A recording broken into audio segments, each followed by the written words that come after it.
Welcome to the What's Your Grief podcast. I'm Eleanor Haley. And I'm Lisa Williams. We're the mental health professionals turned grief friends turned co-founders of the website What's Your Grief. In this podcast, we talk candidly about all things grief, from pop culture to grief theory.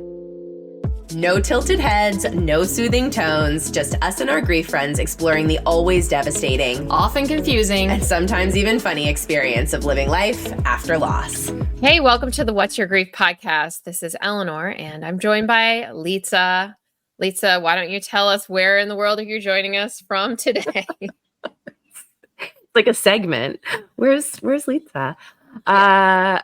I am very unexpectedly in Atlanta, Georgia, after a long 11 and a half hour drive down here yesterday. It's been, just sort of a rocky week in my family. My sister broke up with her partner, her very, very long-term partner. And it's been a little rough. So I came down here to see her, help her figure out what she's doing, sort out, they own a house together and there's just a lot of things that are going on. So I came down here and, it's been interesting. I've been thinking a lot about breakups as a result. Like we've talked about on here before, I obviously split up after a long-term marriage, pretty long term. And I drove down here with a friend who very randomly was also coming down to Atlanta and didn't have a plane ticket yet. And she also went through a really significant breakup in her 30s with somebody who she had lived with and had been with for a long time. And I don't know, it just kind of had us talking about that long-term partnership and breakups and just all the weight that comes with that. I don't know. It's heavy, and I think it gets, minimized sometimes. Oh, yeah. Or at least in the grief space where we talk so much about death-related loss. I sometimes I'm very self-conscious, about it, because I think it, as much as we talk about non-death loss, I'm very aware, especially as someone who, my dad died. Obviously, my mom, as a widow. And I think I'm very self-conscious about talking about divorces and breakups sometimes, because we're certainly never comparing them. But they carry their own weight of loss, especially, in later adulthood. I think when you get kind of into your 30s, 40s, 50s and beyond, it's a lot. Yeah. Yeah, this just came up in our training about non-death and ambiguous loss when we were talking about ambiguous loss specifically, which is grieving the loss of a living person. And ambiguous loss really refers to a number of different things, but I think things like breakups and divorces can sort of overlap several different categories that they talk about with ambiguous loss, because like you said, there just are so many layers to it. It's grieving that relationship and who that person was to you. It's grieving all the layers of maybe identity that you had invested in that lifestyle and that future that you maybe were thinking about together. It's all just like the little logistical pieces. And I think for me, a lot of times, somebody who's not so great at decision making at times, I feel like it's that questioning of yourself and whether it's the right decision. Maybe it's too soon. Maybe you waited too long. Maybe you're not sure if you should hear them out or give them a second chance or whatever it looks like. Maybe that's not what it looks like. But I do think for me, a lot of times what paralyzes me the most is that uncertainty, because there is a decision involved in that. So I think that there's just so much with ambiguous loss. There's the stress of it all, and then there's the loss of it all, and that all gets mixed together. So like you said, it's not the same as the death of somebody, but it is hard for its own host of reasons. And those are all very difficult, life-altering things. And so, it doesn't have to be the same to be grief and loss. Right. There's just so many, especially like, as you said, like as an adult, there are the breakups that are heartbreaking when you're younger, but they feel a little bit easier to kind of detangle sometimes than the more adult long-term relationships.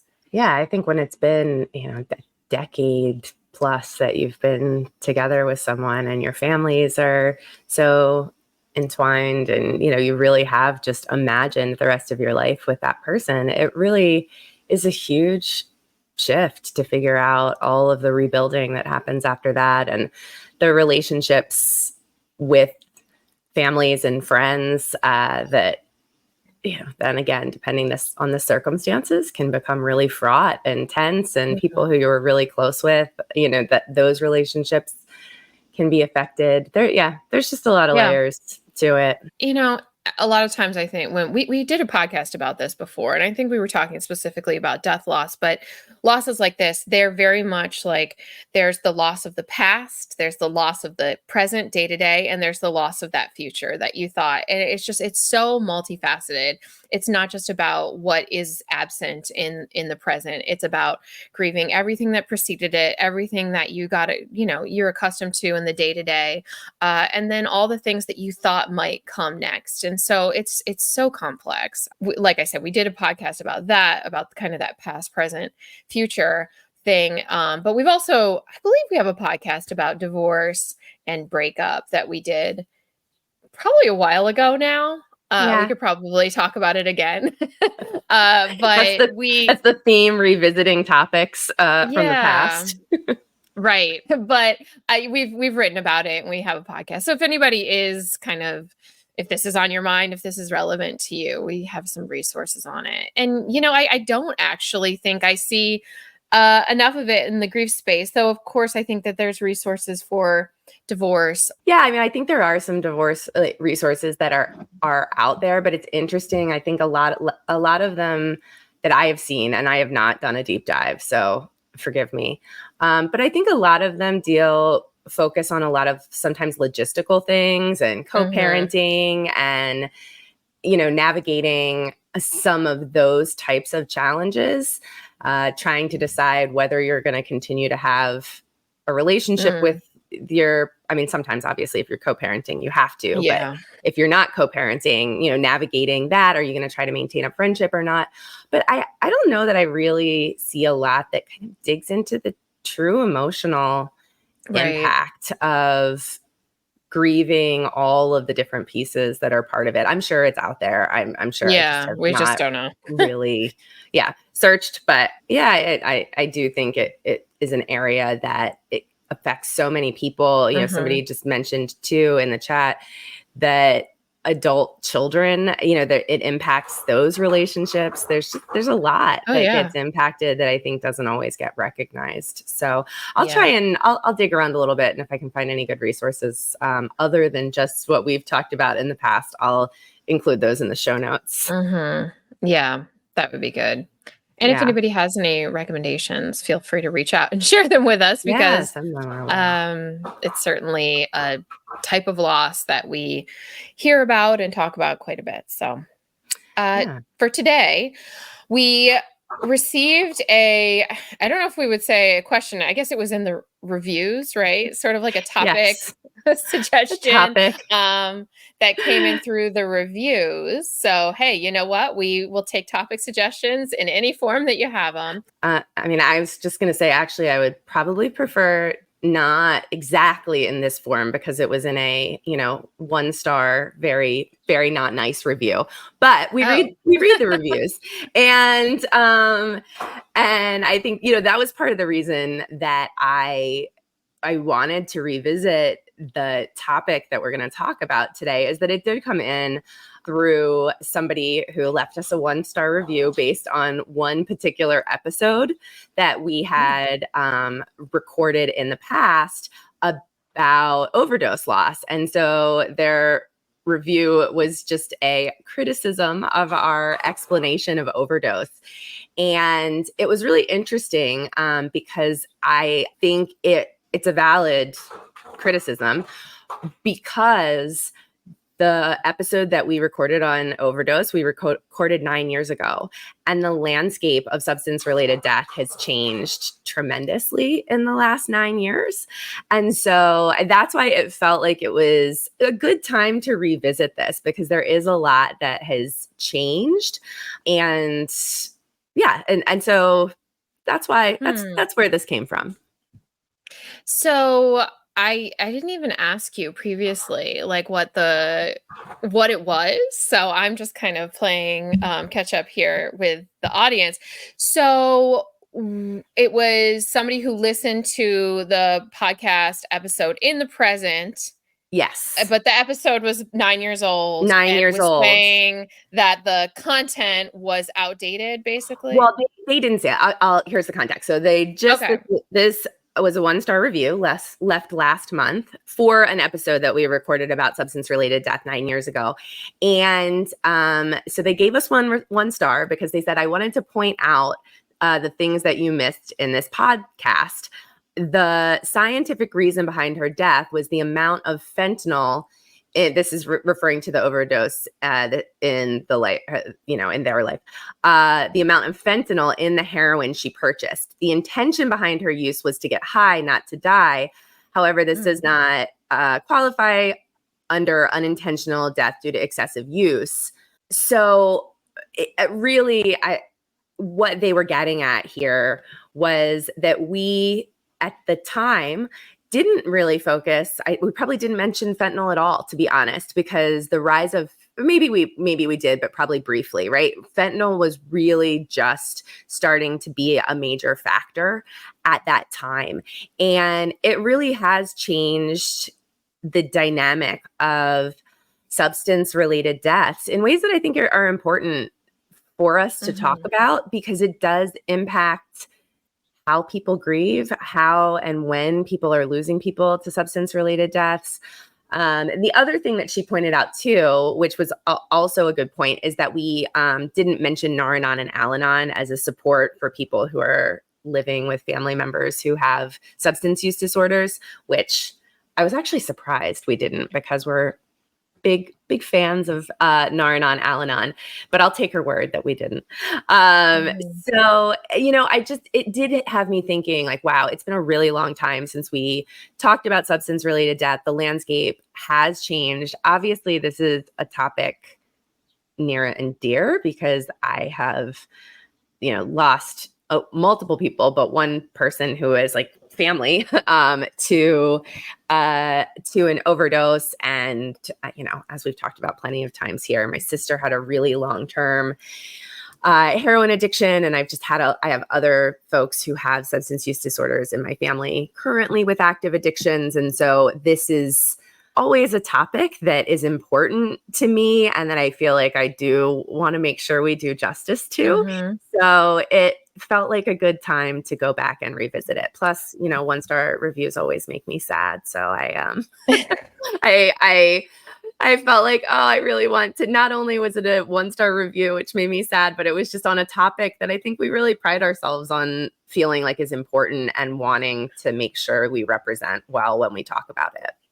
Yeah. Well, I mean, in fairness to us, I'll be a little defensive on our behalf. It was a 9-year-old episode.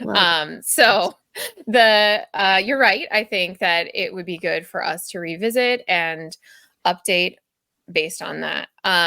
So you mentioned that with fentanyl becoming more common, a lot has changed the landscape, but not everybody who's listening might really know what that means. So would you mind taking just a minute to explain like some of what has changed in the landscape in the last however many years? Sure. So fentanyl is an incredibly strong, potentially lethal opiate that is far stronger than heroin, but also far cheaper to produce than heroin and far more addictive than even heroin. And so it, in recent years, has been more commonly added to heroin to the point that now it is very difficult to even get a drug that has heroin in it.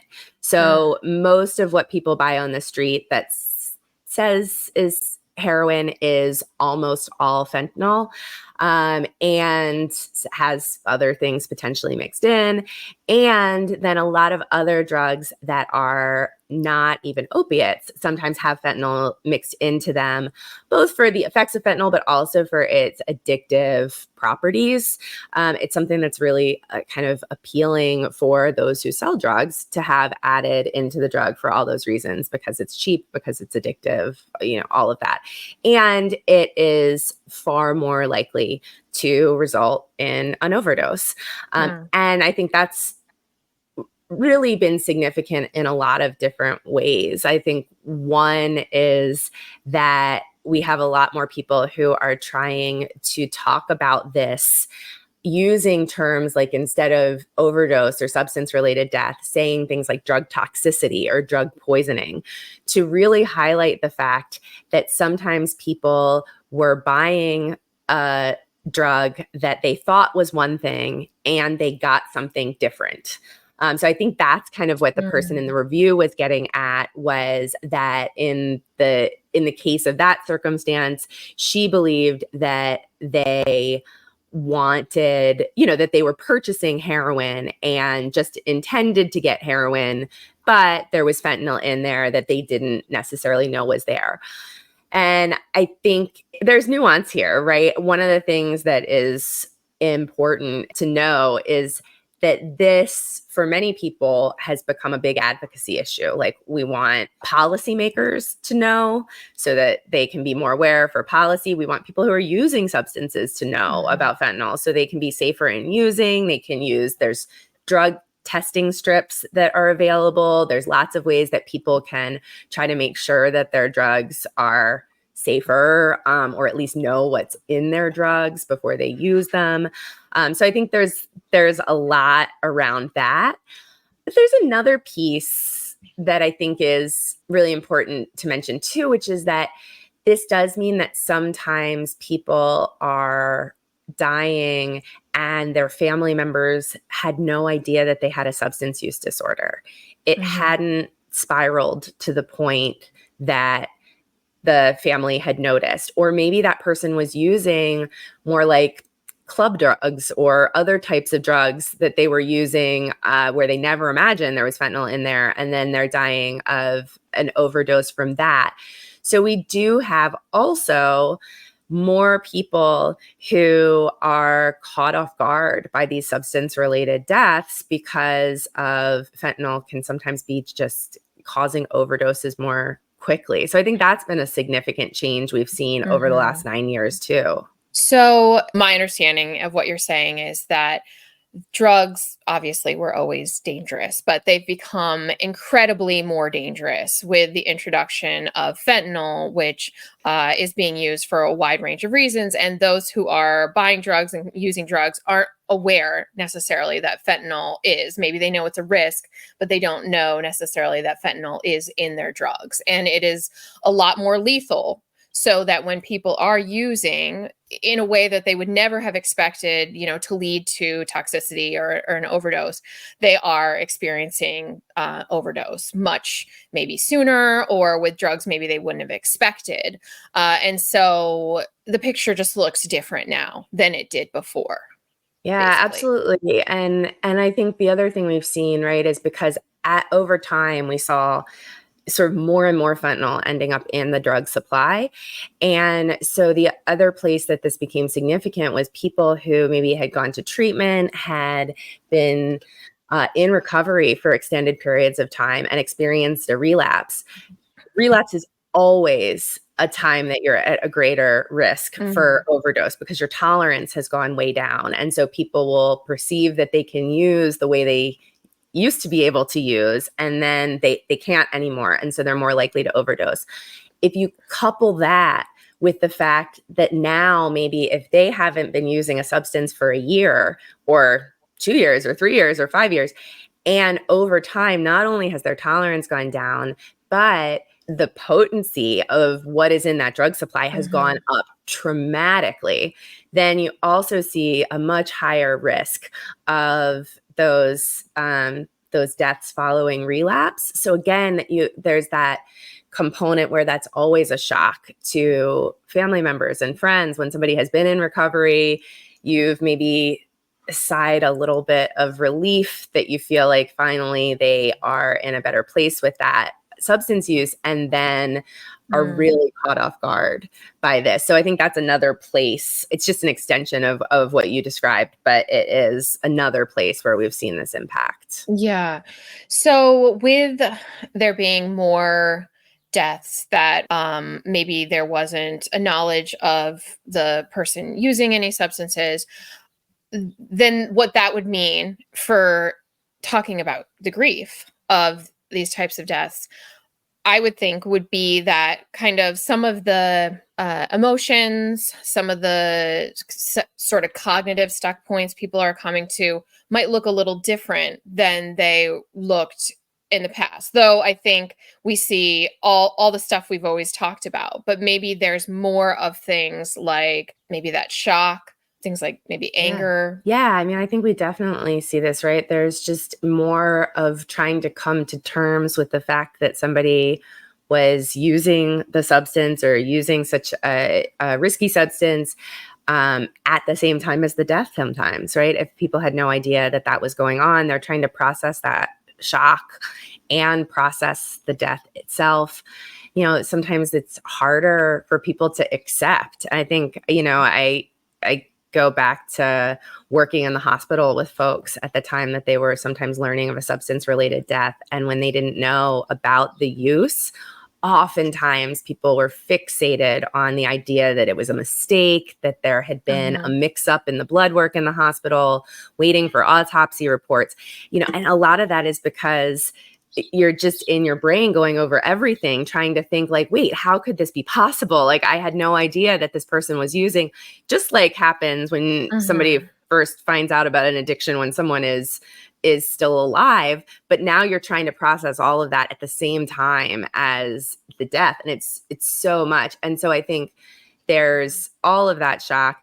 I think there's a lot more anger that we're seeing now towards the substance use supply in a lot of these situations, right? There's a feeling of, you know, my family member didn't know what they were buying. They didn't know that there was this fentanyl. They you know, seeing it as a poisoning, and really feeling a lot more anger towards maybe drug dealers and that supply system, or, you know, those things, because of a feeling that their family member was somehow less culpable. This is a place where I really think we see some strain in the grief support space, because I think sometimes when we talk to people who have lost somebody to an overdose after a really long-term addiction, yes, maybe it was fentanyl, because at this point, almost everybody is using fentanyl. Most people who are using opiates at this point know that the supply has a huge amount of fentanyl in it. But I think a lot of people feel like maybe there's some judgment going on from other people who are like, well, my family member died of drug poisoning. You know, they didn't know your family member had an addiction. That's somehow worse.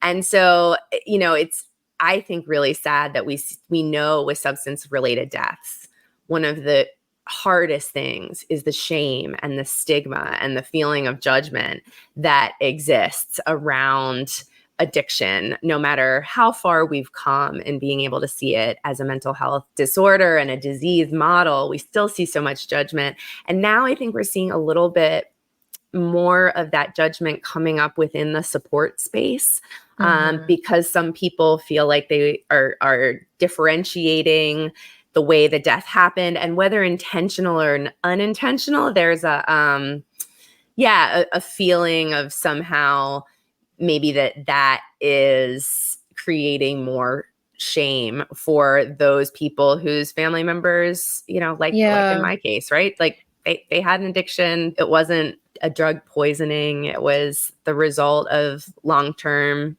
use and using substances that they knew were risky. Yeah, I think that's it's such a tough thing because, we've talked to people who have said to us, grieving people have said, like, I don't feel safe in a support group space with other people who've had, this experience or a similar experience because of those comparisons that are made to sort of say that, this situation is better than that situation, or this situation is more deserving of grief than that situation. So I do think it's so tough when those comparisons come into play. On the other hand, like, I do know that this is a time after someone's died where people are really trying to tell their story and make meaning and understand what's happened. And there's oftentimes a lot of questions. And what we know is when there's like a lot of questions, those are really hard. I used the word stuck points before, but that's often a place where we get stuck because we're seeking those answers. We want the feeling we think we're going to feel when we get those answers, the resolve maybe that we're going to feel, or the finality, or closure. And so oftentimes I think we do circle around trying to seek out the truth, and we feel this need for our loved one to be known in a true and honest way. So I can also see how people are really trying to parse out their story because of their own need to understand and have that meaning. So it's tough because I do see how those comparisons can be really hurtful at times, but also I see the individual need to understand my loved one's story in detail. Yeah, to understand it in detail, and to sort of feel like other people are seeing my story for what it is, right? Because it is very true that there are there's not two stories. There's a million different stories. We all have our own story. Yeah. And there are different trajectories of experience and grief for those of us who have lived with family members for years who had severe substance use disorders and have all the grief that preceded the overdose that comes with grieving while someone is still alive and has this substance use disorder and all of that. And then what comes after that death. And that is a very different story than the person who was caught completely off guard and they didn't, they either didn't know their family member had an issue, or it was a complete, sort of one-off situation. And so I think sometimes people do want to feel like they're clarifying and qualifying because they're like, I want you to see my story. But inadvertently, it tough. Sometimes feels, like there's some judgment there. And I think it goes to that fear that many people have that, their family member is only going to be remembered for their addiction, or, we don't use the word addict anymore in mental health because it distills someone down to this one thing about them. But I think that's the fear, right? They'll be remembered as a quote unquote addict. Yeah. And so I think when people hear someone else trying to say, oh, no, as Nancy just said in the chat, my loved one was an innocent victim versus someone else's loved one who was an addict. I think it's hard not to bristle at that because you want to be like, yes, they had a substance use disorder, and that's not what they were. That's not all they were. That's not, fully who they were. So I think it brings that, up in me. Yeah, no, I totally see how it happened. I sort of tried to give, the other side of how kind of that individual processing can impact it. But we have seen it in a way that feels a little more like trying to other someone else because it makes us feel maybe better about ourselves or our loved ones. So of course we've seen it on both sides. And it's unfortunate, we talked about self-compassion recently, and it's that idea that we all are deserving of compassion and care just because we're human and we are people who have value regardless of how, regardless of what we're doing in our lives. And I think that I wish we could apply that to ourselves and our grief, and to everybody else in their grief, and to all the people that we're grieving. Like, every single one of these people was so many things to those who love them. It doesn't matter what preceded their death. Like, there's so many reasons why they're loved and why they're missed. So I do wish we could take some of that comparison out of the grief space, like on a whole, but especially in this situation.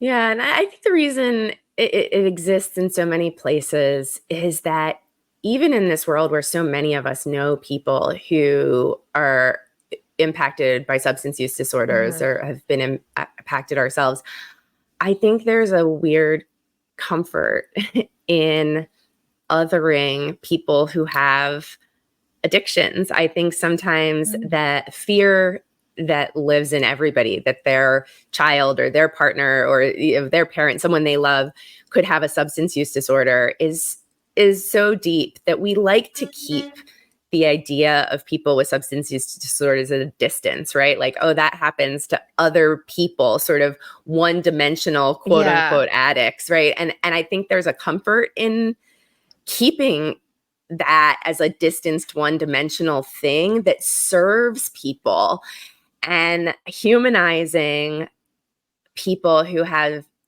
substance use disorders, I think, increases other people's fear of like, oh, that's who has substance use disorders. People just like me and my child and my partner and my parent. And that's scary. So I think there's almost a psychological benefit that keeps people feeling safer if they do engage in that othering. Yeah, I mean, we've been stigmatizing people who have substance use disorders for how long? And it's so wild to me, because at the same time, I feel like our society is one that, in a way makes drugs look cool, or has in the past. And, the wine people, and like, I'm going to stop saying the wine mommies. I don't know.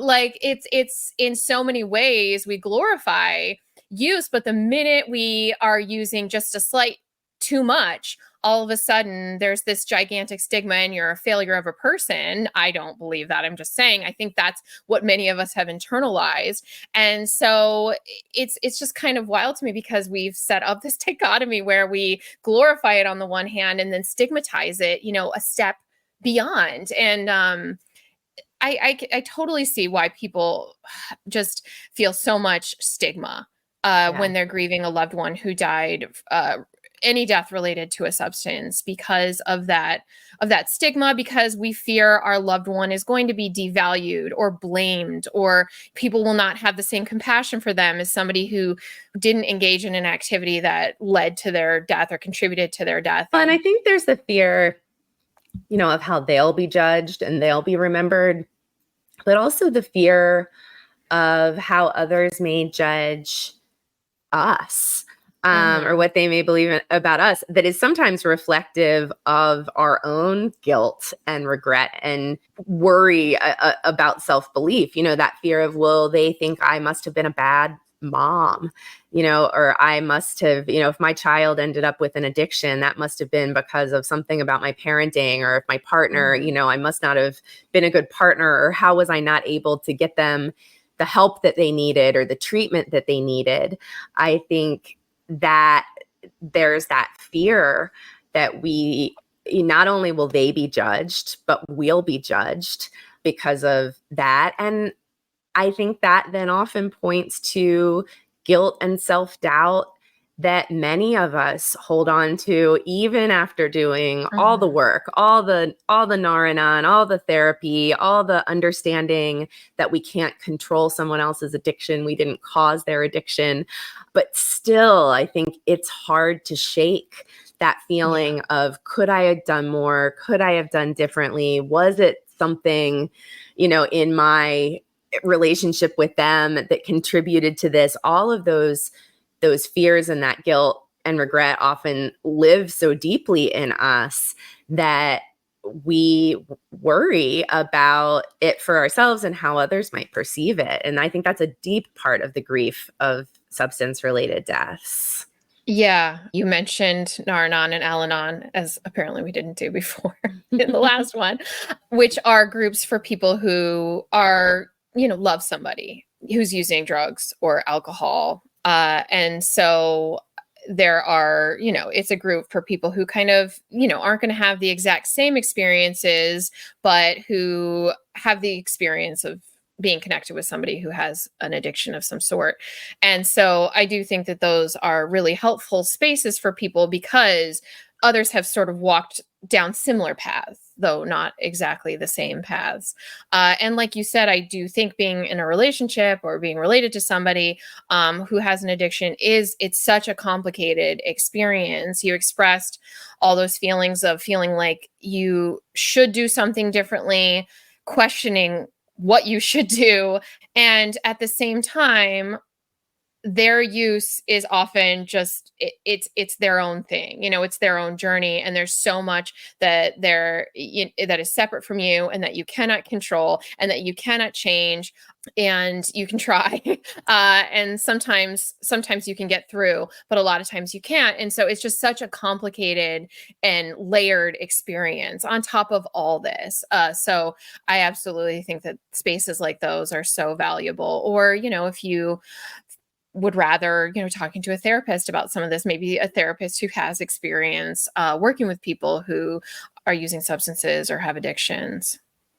Yeah. And I think, as Jill just said in the chat, right? All we can do is love them. Like we can't control someone else's substance use disorder. And one of the things that is difficult is that after a loss, there is often so much going back and coulda, woulda, shoulda, and replaying all of these different things. And oftentimes there are a lot of different messages that are out there about how people should handle it, or people made certain decisions about what it was going to look like to love that person with the substance use disorder. How much or how little did they continue to let them in their lives? How did that evolve over time? And you go back and then you replay everything and think, oh my gosh, what if I didn't try this? What if I had done that? All of the things that contribute to that guilt. And sometimes in grieving after a substance related death, we learn more about addictions than we even knew while they were still alive, for a lot of different reasons, either maybe from other people in support groups, or because you get involved in advocacy, or because of just more research that happens. And that can even contribute further to the coulda, woulda, shoulda. Well, what if I had tried this type of rehab center? What if I had tried this type of medication assistant therapy, or, whatever? What if we had done this or that? And again, I think one of those, the piece of that cycle is we often are seeking that control, like that belief that we could just come up with some answer that would have given us the person we love back. And yet we know in the world of substance related deaths, like we know people who have tried all the options and still lost people to an addiction, right? If there was a magic answer to this, we wouldn't be deep in this crisis that keeps building year after year after year after year. But in our own individual story, we think, oh gosh, if I could have just gone back and changed this one thing or done this other thing, maybe everything would be different. I personally think, having had a little experience with this, I personally think that it takes a lot, and this is just speaking for me personally, it takes a lot of work to get to a place where you understand that it's not a matter of something that you should do differently or could do differently. Like I think oftentimes you're constantly thinking, I should be handling this a different way. I should be doing something different. I could be doing something different.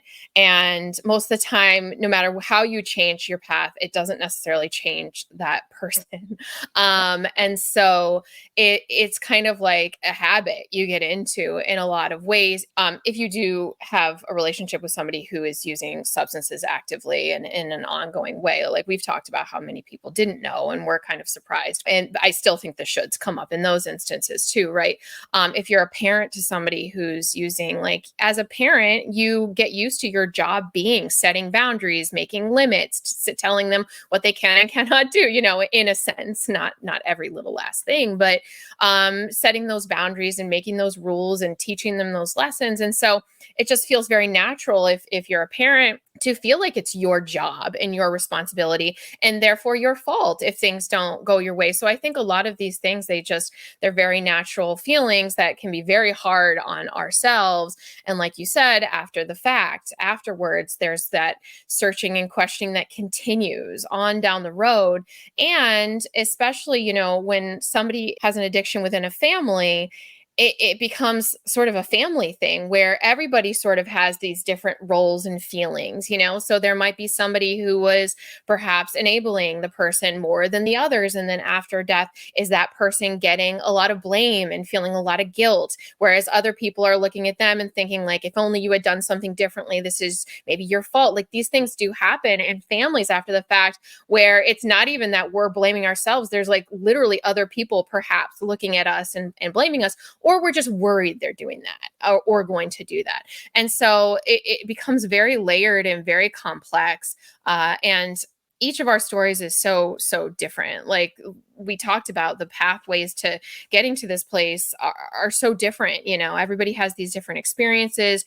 And so it's impossible to touch on every little last one. But it's so layered and so complex. And what doesn't help is the fact that there's also this societal stigma that we know is out there. And it then makes our ability to be honest and open and to seek out that support and receive that support even more difficult sometimes. Yeah, and I appreciate so much what Nancy shared in the chat is something that the judgment doesn't just start after someone has died. The judgment often starts when that person is still alive and other people in your life have commentary on how you're choosing to interact with and love that person, right? There are so many different paths for what it looks like for different family members. And part of the process of loving somebody who has a substance use disorder is figuring out how to take care of yourself and love them and make the decisions that feel consistent with what you know and your values and what you believe is important. And that's hard to do, right? Like it takes a lot of work to do that. And it's very hard when you have other people who are quick to tell you what they would do in your situation or what you should do, when there is no one path of how to handle this. There's so much range, all the way from, people we know who have cut people off entirely out of their lives to people who are as deeply in the kind of harm reduction approach as they can be in terms of just trying to make sure that that person is safe, has a roof over their heads, is not alone when they're using, and being able to provide all of that support and then everything in between. And if any of these were the magic right or wrong thing to do, again, we wouldn't have substance use disorder issues in this country. Like the issue is that there's nuance to all of it. And part of it is figuring out the path that works for us. And then knowing that no matter what path we take, almost always we will go back and there will be some of this coulda, woulda, shoulda. If I had done it this way, would it have been different? How could I have changed things? It's part of the nature of it. And it's so incredibly difficult. But I think that, that guilt and regret becomes such a major component of substance-related death. And it is so important to get the support of a therapist, that shame and stigma, finding safe places where you can connect with other people about this. And I think, the other one I think is important to mention that's so complex in substance-related deaths, when it has been such a long process of addiction, if that's the case, if it's not one of these situations where it was unexpected with fentanyl or something like that, is that oftentimes there is a relief that people feel after the death that then leads to a different layer of guilt, where suddenly people feel like, how could I be feeling relief right now? And that must mean that I'm glad they died, or does this mean I'm happy this happened? Like, what does this mean? There's this deep feeling of guilt and shame that can come with the relief that happens after a death. And, I guess I say that to say, one, it's incredibly normal to feel that. Mm-hmm. But two, to remind people that when we experience relief after a loss, we've done a whole episode on this. We've talked about this in depth, but in case you haven't listened to that episode, what we're feeling is like a relief that their suffering has ended and that our suffering has ended. It is excruciating, or our suffering with their addiction. Now a different kind of suffering has come. Mm-hmm. But the suffering of that addiction itself, that is often what the relief is about. It's not that we're glad they died. Like if we could have picked how the suffering would have ended, we would have picked recovery. We would have picked them being able to recover from this disease, be long-term stable, and for that to be the happily ever after ending. But we didn't have that choice, right? And so the relief is that relief from the suffering. And I know that's, sort of a rational explanation that doesn't change the fact that it's a complicated feeling to feel. But I always feel like it's important to note when we talk about addiction, because it's such a big one. I think, like you said, one type of suffering ends and another sets in. I think the suffering that comes along with loving somebody who's actively using, it feels very much like a constant like fight or flight acute stress, where you're just always on edge, always worried, always waiting for the other shoe to drop, always waiting for the phone call.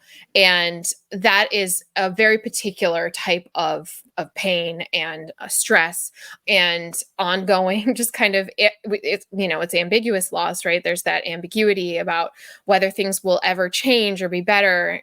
Constant. It's just constant. Grief is constant, but it feels different. And there's a lot of pain in there, but I think maybe there's the ability to kind of untense a little bit from that acute stress, fight or flight. Like you said, you're feeling something else that also feels awful. But there's some relief in not having to be tense. Yeah. I remember working with a family and talking to the dad a couple days after his daughter had died of an overdose after an addiction that had gone on many years. And he said, these last 2 nights are the first time I've had a good night's sleep in years. And he felt so complicated. Like he felt, you could hear the guilt in his voice about that. Like, how could it be that after my daughter's death, I've had these good night's sleep? But he was like, I was just always waiting for the phone to ring, listening for her to come into the house. There was just always this part of me that could never get into a deep sleep because I felt like I had to be on alert. And, we really talked about and just tried to process that experience of being able to say that when your body is able to get out of hypervigilance mode, there is a relief that comes with that. It doesn't mean you're glad that this is where we are, right? It just means that your body isn't in that anticipation mode that it has been in for so long. And I think that gets underestimated sometimes, that just how much that hypervigilance affects our baseline. And there is this huge, huge shift that happens after the death, and people can have really complicated feelings about that. I think before ending, we should probably, share some resources that are out there for people. We already talked about the fact that we have, no, I'm sorry, we didn't. That was when we were talking about breakups. We already mentioned, obviously, that we have an older podcast on this, a 9-year-old podcast on this. And we do talk about this quite a lot because, as you shared, it's a topic that you're very connected to because of some of the losses and experiences that have been a part of your story.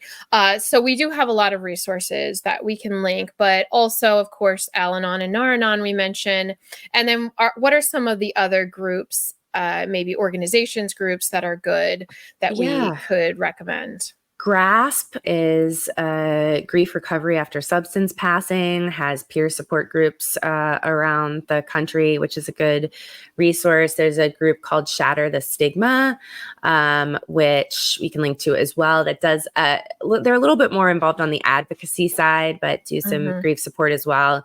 There are a lot of local substance-related death groups that you can, obviously if you Google in your area. But I think one thing that surprises people is that, especially if you live in an area of the country that has a lot of substance-related deaths, that more and more hospices are even providing groups for this.